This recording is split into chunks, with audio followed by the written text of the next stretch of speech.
মাত্র 250 টাকা খরচ করে হাজার হাজার টাকার আইসক্রিম আমি ঘরেই বানিয়ে নিয়েছি। আর তিনটা ফ্লেভারে থাকবে। আজকের আইসক্রিমটা খেতে অসাধারণ টেস্টি, দেখতে অনেকটাই কালারফুল। আর কোন কোন জায়গায় আমি 250 টাকা খরচ করে 1000 টাকার আইসক্রিম বানিয়েছি এই ভিডিওর মাঝেই আমি আপনাদের সাথে শেয়ার করব কোথায় কোথায় আমার 250 টাকা খরচ গিয়েছে। তো প্রথমে আমি এখানে হাফ কাপ দুধ নিয়ে নিয়েছি আর দুধের ভিতরে নিয়ে নিব 2 চামচ কর্নফ্লাওয়ার। তো কর্নফ্লাওয়ারটাকে এখন আমি সুন্দর করে গুলিয়ে নিব আর এটা গুলিয়ে নিয়ে একটা সাইডে রেখে দিব। তারপরে যাব আমি পরবর্তী স্টেপে। আর পরবর্তী স্টেপ হচ্ছে আমি একটা কড়াই বসিয়ে দিয়েছি আর এখানে আমি 1 কেজি দুধ জাল করে নিয়ে এই পর্যায়ে 3 ভাগের 2 ভাগ আছে আর এখান থেকে ওই যে আমি কর্নফ্লাওয়ার করেছি ওখানে হাফ কাপ নিয়েছি। তো দুধটা এই পর্যায়ে ঠান্ডা আছে, এখন দুধটা ফুটে উঠেছে আর দুধটাকে আমি 5 থেকে 6 মিনিট জাল করে নিয়ে এখানে আমি চিনি দিয়ে দিয়েছি 4 চামচের মতো। তো চিনিটা যার যার পছন্দ মতো, যে যেরকম মিষ্টিটা পছন্দ করেন সেভাবেই দিতে পারেন। তো আমি এখানে 4 চামচ দিয়ে দিয়েছি চিনি। এখন সেই কর্নফ্লাওয়ারটা যে আমি গুলিয়ে রেখেছি দুধের সাথে সেটা দিয়ে দিচ্ছি। আর যখনই আমি 3 থেকে 4 মিনিট এটাকে রান্না করে নিব একটা ঘন হয়ে আসার এক মুহূর্ত পর্যন্ত।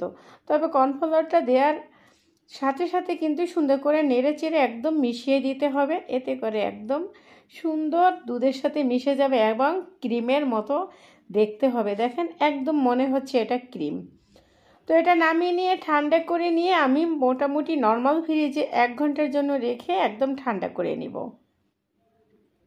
তো 1 থেকে 1.5 ঘন্টা পরে আমি পরবর্তী স্টেপ এখানে আমি নিয়ে নিয়েছি হুইপ ক্রিম আর এইটা ইনেস্টা হুইপ ক্রিম। এখানে 2 কাপের মতো আছে আর এই ক্রিমটার দাম হচ্ছে 240 টাকা। তো এখানে 2 কাপের মতো হচ্ছে 120 টাকা। আর দুধ নিয়েছি আমি হচ্ছে কি 1 কেজি 100 টাকা। তো 220 টাকা। চিনি 4 চামচের চিনি 4 চামচ চিনির দাম কত হতে পারে, এই হচ্ছে যাই আমার উপকরণ। তো দেখেন আমি কিন্তু একদম কিছুক্ষণ বিট করে নিয়ে তারপরে ঠান্ডা করে নিয়ে ওই যে দুধ আর কর্নফ্লাওয়ারের মিশ্রণটাও দিয়ে আবারও বিট করে নিয়েছি। এখন আমি একটা সাইডে রেখে দিব। আমি যেহেতু 3টি ফ্লেভারে বানাবো 3টা কালারে, এখন এখানে আমি ভাগ ভাগ করে নিচ্ছি অন্য বাটিতে। তো এখন দিয়ে দিচ্ছি আমি এখানে কোকো পাউডার।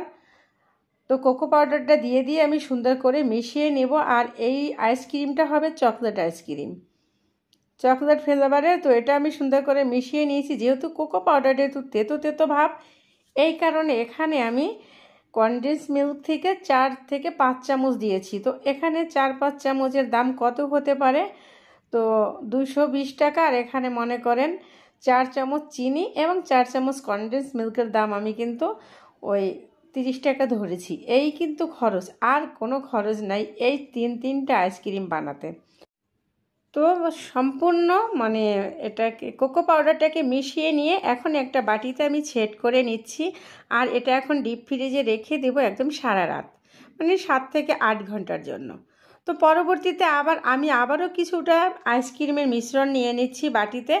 আর এটা বানাবো কিন্তু আমি এই যে রেড কালার, তো একটু রেড কালার দিয়ে দিচ্ছি। আর এইটা দিচ্ছি হচ্ছে গিয়ে ভ্যানিলা পাউডার, এতে করে সুন্দর একটা ফ্লেভার আসবে এই আইসক্রিমের থেকে। যদিও দেওয়ার দরকার নাই, কারণ আমরা এখানে হুইপ ক্রিমটাই দিয়েছি।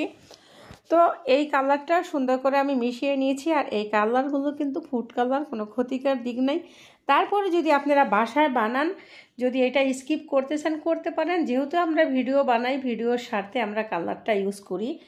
তো এটাও আমি এখন একটা বাটিগুলো কিন্তু অনেক বড় বড় সেট করে নিচ্ছি।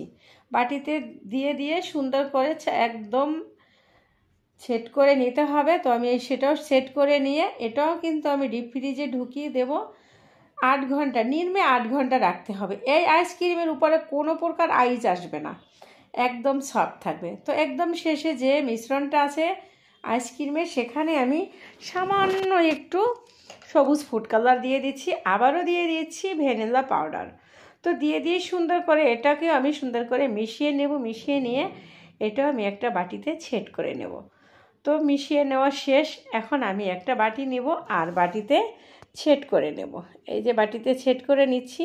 তো তিনটা আইসক্রিম আমার 250 টাকা খরচ হয়ে গিয়েছে। আর 250 টাকায় কিন্তু হাজার হাজার টাকার আইসক্রিম আমি ঘরেই বানিয়ে নিয়েছি। যদি ভালো লাগে পছন্দ হয় আপনাদের, এভাবে কিন্তু আইসক্রিম বানিয়ে নিয়ে আইসক্রিম পার্টি করতে পারেন। এই আইসক্রিম দোকানে থেকে কিনতে গেলে অনেক অনেক চড়া দাম কিনতে হবে, অনেক টাকা গুনতে হবে। তো যদি ভালো লাগে আমি বের করে নিয়েছি, দেখেন কোনো প্রকার আইস নাই এই আইসক্রিমের উপরে। তারপরে আমি একটু ছোটো চকোবার দিয়ে দিয়েছি চকলেটটার উপরে। এখন আমি কেটে আপনাদের সাথে শেয়ার করব এটা কতটা পারফেক্ট এবং সফট ছিল। খুবই সফট এবং পারফেক্ট আইসক্রিম, কোনো প্রকার বরফ নাই আইসক্রিমের ভিতরে। যদি ভালো লাগে অবশ্যই টাইমলাইনে শেয়ার দিয়ে রাখবেন। আর কে কোথা থেকে কমেন্ট করছেন কেমন হয়েছে অবশ্যই কমেন্টে জানাবেন। সামনে কোরবানির ঈদ আসছে, আর এই কোরবানির ঈদে এই টাইপের আইসক্রিম বানিয়ে নিয়ে পার্টিটা জমিয়ে নিতে পারেন। রেসিপিটা এই পর্যন্তই ছিল। খোদা।